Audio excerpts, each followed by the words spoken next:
Bonjour à tous, c'est Max pour A23 Turf. Je vais vous proposer mon pronostic KT sur l'hippodrome de Paris-Longchamp et également quelques tuyaux sur les courses du jour pour ce jeudi 31 août 2023.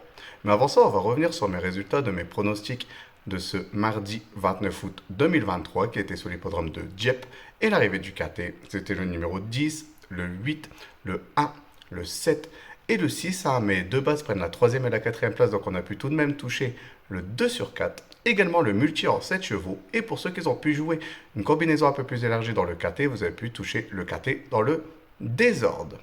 Pour mes tuyaux du jour, on était parti sur l'hippodrome de La Capelle, qui était la réunion 3, une réunion réservée aux trotteurs, où là je vous avais proposé le numéro 1 dans la cinquième course, qui malheureusement finit à la quatrième place, et également le numéro 3 dans la huitième course, que lui il prend la deuxième place, donc on a pu le toucher en simple placé, en plus avec un rapport très intéressant.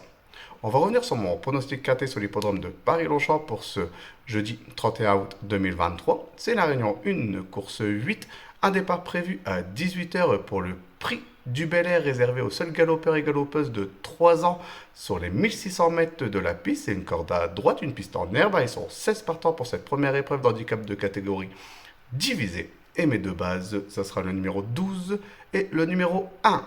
Donc de les jouer en couplet gagnant placé et également en 2 sur 4 pour assurer ses arrières. Pour mes couplets gagnants placés en champ réduit de façon coupée, on va récupérer ma première base, donc le numéro 12, et je vais l'associer avec le numéro 9 et le numéro 13. Je vais faire exactement la même chose avec ma deuxième base, donc le numéro 1, et je vais également l'associer avec le numéro 9 et le numéro 13. Pour mon tiercé en champ réduit, on va récupérer mes deux premières bases, donc le numéro 12 et le numéro 1, et je vais les associer avec le numéro 9, le 13, et je vais rajouter le numéro 15 qui viendra compléter ma formule pour ce tiercé.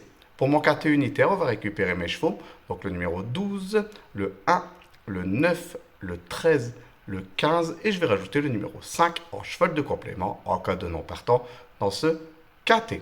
Pour mon multi en 7 chevaux, on va récupérer le numéro 12, le 1, le 9, le 13, le 15, le 5 et je vais rajouter le numéro 16 qui viendra compléter ma formule pour ce multi en 7 chevaux. Mon regret dans ce KT, ce sera le numéro 6, donc de le jouer soit en combinaison un peu plus élargie pour ceux qui peuvent se le permettre, ou sinon de le garder en cheval de complément en cas de non partant supplémentaire dans ce KT. Mon indice de confiance, ce sera un 3 sur 5, même si on n'a pas trop de références avec ces jeunes galopeurs et galopeuses, je pense qu'on peut quand même tout de même détacher quelques bonnes bases pour venir jouer l'arrivée de ce KT. Pour mes tuyaux du jour, on va partir sur l'hippodrome de Marseille-Borilly, qui est la réunion 3. C'est une réunion réservée aux trotteurs. Et je vais vous proposer le numéro 4 dans la cinquième course, donc le 504. Et mon indice de confiance, il sera de 5 sur 5. Pour mon deuxième tuyau, on va aller dans la septième course. Et je vais vous proposer le numéro 3, donc le 703. Et mon indice de confiance, il sera de 3 sur 5. De les jouer en priorité en simple gagnant placé. Et comme d'habitude, comme c'est dans la même réunion, profitez pour faire un ticket report qui reste toujours un jeu très intéressant. Je voudrais de nouveau vous remercier pour tous les commentaires que vous laissez sur ma chaîne YouTube. N'hésitez pas, je voudrais remercier personnellement Nicolas, Freddy, même plein d'autres, Michel. Voilà, mais n'hésitez pas, continuez, j'essaie de répondre au maximum. Sinon, venez nombreux vous abonner sur ma chaîne YouTube. Et je vous dis à demain pour mes nouveaux pronostics.